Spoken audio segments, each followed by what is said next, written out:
Bonjour à toutes et à tous, bienvenue sur Cannes TV. Nous sommes en différé du championnat de France 2024 par équipe de Cannes, deux combats qui avaient lieu à Bordeaux.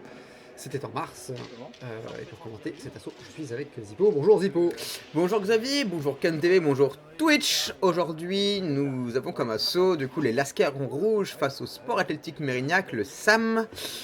C'était un assaut, il n'y avait qu'une seule poule, je crois, de souvenir, Ouais, c'est ça? ouais, Ils tout à sont fait. tous contre tout le monde, donc voilà, encore un assaut de poule en 9 reprises de 1 minute, donc le format classique par équipe.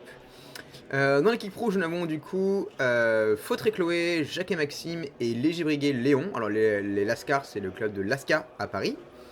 D'où le nom. D'où le nom, voilà. Et en bleu, du coup, le Sport League de Mérignac, qui sont de Mérignac, nous avons Guillaume Bérard, Anthony Fraisse et Guillaume Klein. Donc une équipe avec pas mal de niveaux aussi de chaque côté, quoi. Ouais, le SAM en bleu qui est relativement favori. Alors déjà, bon, c'est des locaux, donc ils sont sur place, ils connaissent bien tout ça. Ils ont déjà acheté les arbitres. Oh, C'était bon, quoi. ouais, non, oui, ils sont aussi. Ils connaissent le climat.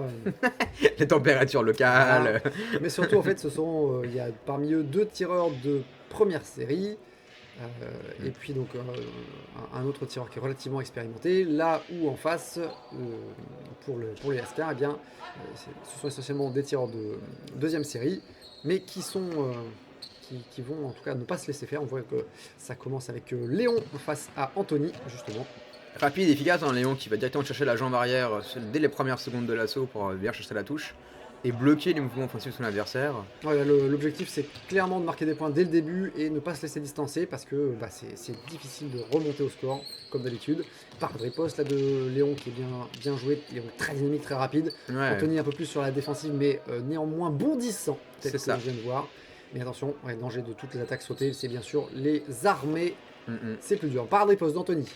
Anthony qui dès qu'il a essayé de reprendre le jeu, mais Léon est très offensif, il est très productif, il laisse très peu de place à son adversaire de produire et à bouger, avec une parade chassée du tireur bleu apparemment observé par l'arbitre. Ouais, peut-être Léon avait dans l'idée de faire sortir Anthony, mais là il lui laisse de l'ouverture. Et Anthony qui a pas l'air très gêné pour l'instant d'être en bordure derrière. Là, les deux se retrouvent en bordure derrière.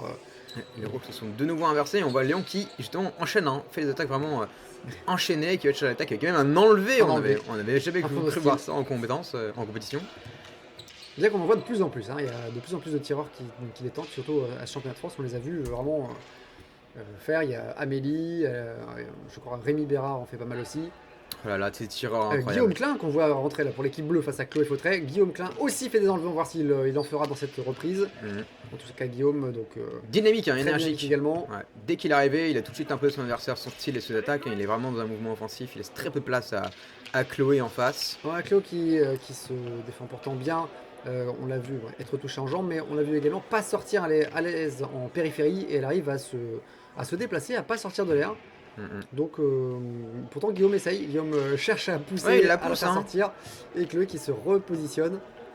Guillaume Avec qui des va touches chercher très des ralentis en jambes pour vraiment bloquer l'adversaire et l'empêcher de se déplacer. Vraiment aller jusqu'au bout de l'attaque dans le mouvement. Beaucoup d'attaques en jambes qui touchent quasiment toutes. Ouais. Vraiment très énergique, il n'y avait pas un peu de problème de rupture à une trajectoire. Ça, l'arbitre allait intervenir. Guillaume qui la poursuit au bord de l'air, mais Chloé qui préfère, entre guillemets, qui préfère être touché, en tout cas qui est touché, mais qui ne sort pas de l'air. Donc pas de pénalité à enregistrer jusqu'à présent. Ouais, assez Mais par dynamique. contre des touches, comme tu dis, des touches en jambes, et ça enchaîne les touches en jambes, les attaques en jambes. Ouais, ça a enchaîné. Il a vraiment creusé l'écart là, Guillaume Klein, il a vraiment creusé l'écart. Tandis que Maxime rentre pour l'équipe rouge face à Guillaume Bérard pour l'équipe bleue. Donc un vieux singe du circuit, Guillaume Bérard. À qui on n'apprend plus des nouvelles grimaces, il les connaît tous.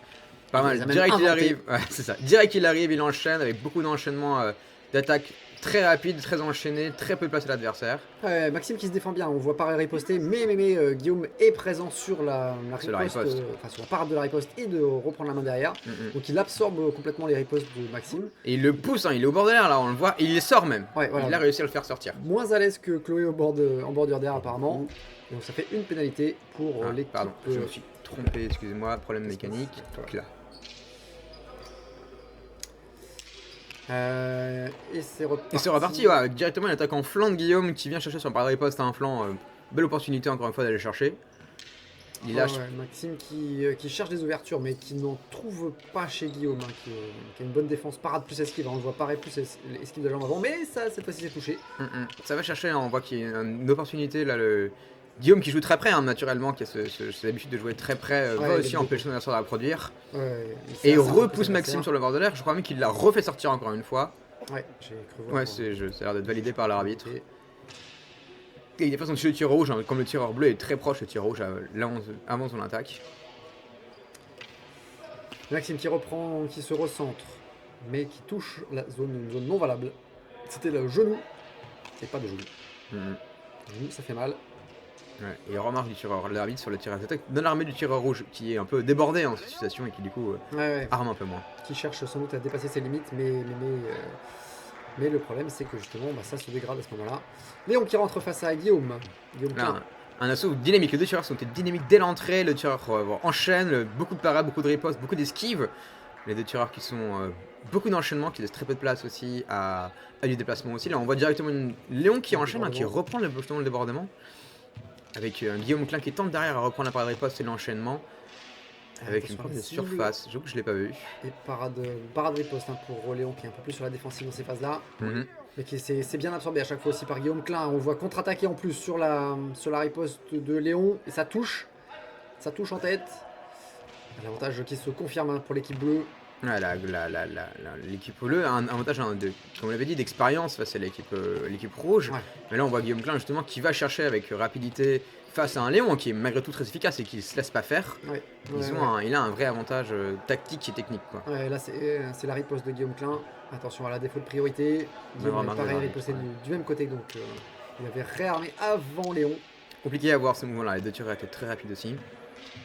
Attention, zéro suivi par contre Ouais, de Guillaume. tireur bleu. Léon qui a une ouverture. Guillaume était déstabilisé. Ouais, Léon Il qui revient en. rapidement en défense. Mais les deux tireurs prennent la main. Tout de suite, il y a beaucoup d'enchaînements parade riposte. Les deux tireurs restent dynamiques. Ils s'enchaînent sur la parade riposte. Ça laisse très peu de place de manœuvre. Une remarque d'anti-jeu pour le tireur rouge qui en effet avance sa jambe avant sur ses attaques. Ouais, peut-être sur une esquive qu'il a voulu faire. Et bien cette reprise a eu l'air très très longue. Ouais, bah les minutes d'arrêt, comme il y a un arrêt du chrono, ça fait un peu plus long tout de suite, quoi. Anthony Freys pour l'équipe bleue face à Chloé Fautrey pour l'équipe rouge. Mhm. Donc Chloé qui cherche des ouvertures sur Anthony. Anthony qu'elle doit avoir détecté ou qu'elle doit savoir comme le tireur de plus faible niveau de l'équipe bleue. Et pourtant, il a quand même un bon niveau. Donc il faut qu'elle tente des choses. C'est ça. Il va falloir qu'elle cherche des ouvertures. Anthony qui Parce que tente c'est les contre-attaques, hein, on l'a vu tenter les contre-attaques sur l'attaque de Chloé, mais qui est un peu hors du timing malheureusement, qui se fait toucher derrière. Et Chloé qui va pas jouer ses opportunités, hein, elle s'arrête souvent alors qu'elle a priorité pour toucher. Ouais, elle a tenté une contre-attaque. C'était comme mouvement contre-attaque. Puis comme une volte après une volte défensive juste après son mouvement. Ouais, C'est original. c'était une bonne idée, hein, mais pas ça. Anthony qui a eu l'impression qu'il la pousse au bord de l'air, mais Chloé qui a réussi à ne pas sortir. On voit Anthony qui sourit parce que Chloé a réussi à s'arrêter vraiment à quelques centimètres C'était bien vu. de l'air de combat, et Chloé qui se recentre. Anthony qui la laisse limite faire parce que il n'a pas réussi à la faire sortir. Donc fair il a dit, enough, allez, quoi. voilà, c'est ça. Fair play, très bien. Écoute, tu peux reprendre le centre. C'est bon. Par contre, cette reprise C'était a de été l'autre beaucoup côté. trop rapide. Petit raté. En rouge, Léon face à Guillaume Bérard en face. Alors est-ce que l'équipe rouge va décider de faire rentrer plus de fois Léon, qui est sans doute leur élément majeur, pour tenter de gratter des points, ou est-ce que c'est juste le hasard? Très joli esquive riposte de Léon. Là, pas Il se mal. déplace tout autour de Guillaume. Ça peut très bien embêter Guillaume, parce que même si Guillaume se rapproche, si Léon cherche à tourner autour de lui, le fait que Guillaume se rapproche peut très facilement l'aider à le faire. En effet. Donc peut-être un contre là sur Guillaume Bérard. Mais et voilà, on voit retraverser. Mais voilà, Guillaume, il n'est pas né de la dernière pluie. Ça, il ne lâche rien, il connaît ces mouvements-là, il va venir chercher l'adversaire sur d'autres types de décalage, avec justement plus de ralenti, venir chercher la jambe arrière pour l'empêcher de se déplacer. On voit Guillaume reste dans la parade riposte, mais il laisse très peu aussi de possibilité à Léon de se déplacer. Hein. Ouais. Il se positionne toujours là où il a besoin d'être. Et il revient systématiquement à absorber la riposte de Léon quand il reprend la main. Et donc très difficile pour Léon de réussir à toucher malgré tout Guillaume. Parce que Guillaume, il anticipe énormément son adversaire. Il en a vu d'autres. Il en a vu d'autres qu'il connaît. Hein. Et donc c'est difficile de le surprendre.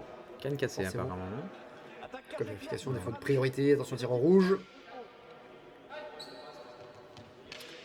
La parade riposte de Léon, mais ça tombe encore dans l'esquive. Et la parade de Guillaume. Difficile. Ouais, et là il y a les tireurs bleus, l'équipe bleue a vraiment, même face à Léon, Guillaume a réussi à être très défensif et à empêcher l'équipe de pouvoir marquer plus de points. Là on a un Maxime contre un Guillaume Klein, qu'on a déjà vu je crois comme assaut, avec justement Guillaume Klein qui sait être dynamique, qui sait entendre les défauts de son adversaire. Ouais, puis même si son avance, hein, Guillaume est rentré très vite pour chercher à marquer des points et mettre la pression sur l'adversaire tout de suite, alors qu'il n'y a très certainement pas besoin de le faire. Mais le fait de mettre l'adversaire sous pression, ça fait que il est beaucoup moins à l'aise pour tenter de marquer des points. En effet. Donc c'est une bonne défense. La défense, c'est l'attaque, comme on dit. Comme on dit. Ça se vérifie encore une fois. C'est ça. Si tu n'as plus de genoux, tu peux plus attaquer, c'est la règle. Aussi, de toute façon, tu es en train de te défendre, t'es pas en train d'attaquer. C'est ça. C'est plutôt ça. Voilà. Et là, on voit justement des phases de parade riposte enchaînées par Klein, qui initie mais qui avait malgré tout à toucher sur la seconde riposte avec une jolie contre-attaque. Contre-attaque de Guillaume, attention à la trajectoire et à l'armée, j'ai l'impression. C'était peut-être un peu trop rapide, même pour Guillaume. C'était une bonne opportunité en tout cas. Par contre, sur toutes les attaques lentes de Maxime, ça peut être une possibilité. Il faut juste pas se faire avoir par la réaccélération. Par contre, la riposte là, de Guillaume qui a touché en jambe. Qui enchaîne, hein, qui va justement sur ces mouvements-là, beaucoup des attaques unitaires pour venir chercher l'adversaire. Il y a l'attaque sur et l'approche. après, voilà, reprise de la rivalité. Maxime qui est en défaut de priorité, qui n'arrive pas à reprendre la défensive là-dessus aussi. Guillaume en déséquilibre complet sur une jambe. Il danse. Il se protège quand même. Il danse, mais moins que Chris. C'est une danse Ouais. étrange. Étrange, c'est ça. C'est pas les mêmes personnages non plus. Donc voilà, justement, est-ce que Maxime va réussir à sortir quelque chose de son avantage? Parce que là, pour l'instant, le tireur bleu arrive à vraiment dominer cet assaut, à l'amener là où il le veut, comme il le veut, avec beaucoup, voilà, deux par riposte. Touche sur la jambe arrière, puis la jambe avant, avec légèreté, avec finesse. Attention, principe de priorité, mais j'ai l'impression que Guillaume l'avait là sur ces actions-là. Ouais, c'était rouge comme défaut de priorité. D'accord. Donc là, Maxime qui a réussi à ne pas se faire surprendre sur l'attaque, sur l'approche de Guillaume, mais attention par contre à la technique derrière. Donc Guillaume qui était un peu plus en difficulté sur ses défensives. Là par contre, les deux qui se tapent en même temps, l'arbitre qui cherche, c'est rouge, défaut de priorité, donc attention. Et deux tireurs les armées, c'est vrai que là, ça se dégrade. Ça se dégrade beaucoup, on sent la fin de l'assaut, les tireurs veulent aller trop vite. Surtout sur les tireurs qui ont une telle différence de niveau, ça peut faire la différence. Faire attention à bien revenir sur ses acquis à ce moment-là. Et Léon qui rentre pour la 4e fois, j'ai l'impression, face à Guillaume Bérard. Donc c'est un rematch et désarmement. Ouais, désarmement. Si, non, non, point de pénalité. La question se posait. Donc 3e pénalité pour l'équipe rouge, ça fait beaucoup en plus des points. C'est ça, en plus des points, ça fait beaucoup. Donc là, Léon va sans doute tenter des choses pour marquer face à Guillaume, mais il a déjà tenté et c'était pas évident. Donc, Guillaume peut être un mur quand il le veut, là on le voit justement, il esquive, il prend toutes les parades. Parade, esquive. Il peut être très défensif quand il le veut, on sait, on l'a déjà vu faire plusieurs fois. Par contre, la parade riposte, là qui a surpris Guillaume, c'était oui. Contre-attaque, tentative de contre-attaque de Léon. Par contre, j'ai peur que Guillaume ait touché quand même. Ouais, il avait réussi à reprendre le flanc derrière pour venir toucher l'attaque. Par contre, parade et la riposte derrière, malgré la pluie d'attaque qu'a pris Léon, il arrive à riposter quand même, avoir la lucidité de riposter à l'intérieur de ça. Ouais, il reste défensif. Attention par contre à la dégradation. Ils arrivent à bien enchaîner leurs mouvements et leur situation. On voit vraiment que le tireur rouge, même s'il est débordé par le tireur bleu, arrive à produire, et le tireur bleu lui reste très net dans ses mouvements. Il est très carré dans ses attaques, etc. Le tireur rouge doit du coup chercher plus d'opportunités et il n'y arrive pas forcément à ce niveau-là, quoi. Ouais, là c'est dur de trouver des ouvertures pour Léon, mais par contre c'est bien pareil là, derrière la tête, et Léon qui perd une nouvelle fois sa canne. Là, ça c'est dur, ça doit être dur aussi en termes psychologiques, en termes mental, encore un lâcher de canne. Ça fait 4 points de pénalité pour l'équipe rouge, hein. Ça va comme ça faire beaucoup. Hein. Ouais. Là on voit justement le tireur bleu qui joue à distance, hein, qui tient à distance l'adversaire. Il se rapproche plus Guillaume. Non, il a plus besoin. De jouer à distance. Ça, en plus ça casse la stratégie qu'il a l'habitude de faire. Donc ça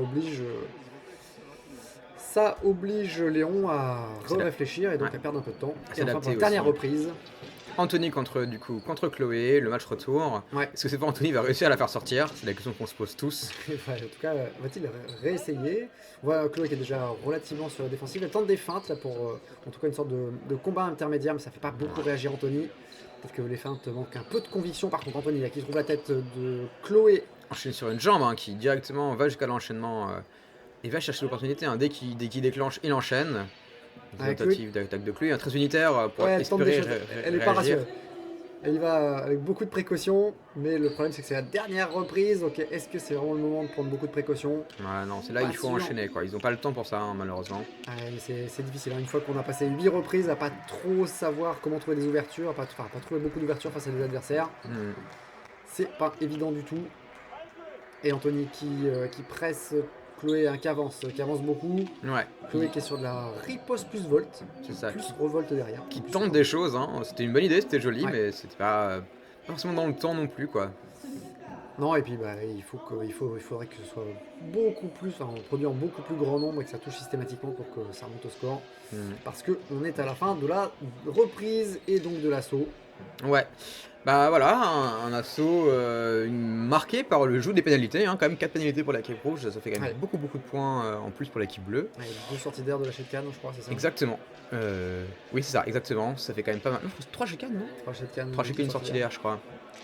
Ce qui est quand même pas mal, hein, un vrai avantage de l'équipe bleue là-dessus, quoi. En plus, ils avaient aussi un niveau, on l'avait dit, un de favoris sur le début de l'assaut. C'est Ouais. des tireurs qui ont de l'expérience, qui savent sur quoi ils vont, qui savent leurs assauts. Ils ont un avantage là-dessus qui n'est pas négligeable, quoi.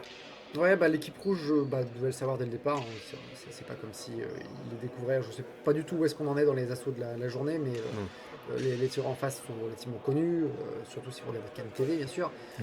Et, euh, et en plus, bah, ils devaient tenter des choses. En fait, ils devaient savoir que bah, ils avaient peut-être une carte à jouer pour tenter des trucs. Ils Ouais, ont tenté. On a vu Léon tenter de beaucoup produire et trouver quelques ouvertures chez Guillaume, chez les deux Guillaume. Mais le problème, c'est qu'en face, eh ben, ils avaient beaucoup plus de vitesse, beaucoup plus de technique, beaucoup plus beaucoup plus d'expérience, hein. d'expérience, et ça joue énormément. Ça se voit, hein, je trouve que sur les réactions défensives des tireurs, ça se voit, hein, sur l'utilisation du jeu intermédiaire, etc. Mais bon, l'expérience, c'est aussi comme ça qu'on l'a fait.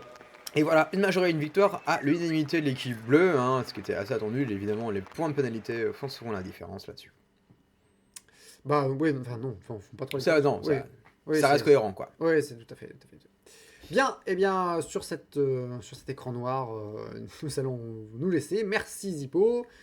Merci Xavier, merci Cannes TV, merci Twitch, et à très bientôt pour d'autres assauts du championnat de France par équipe. À bientôt.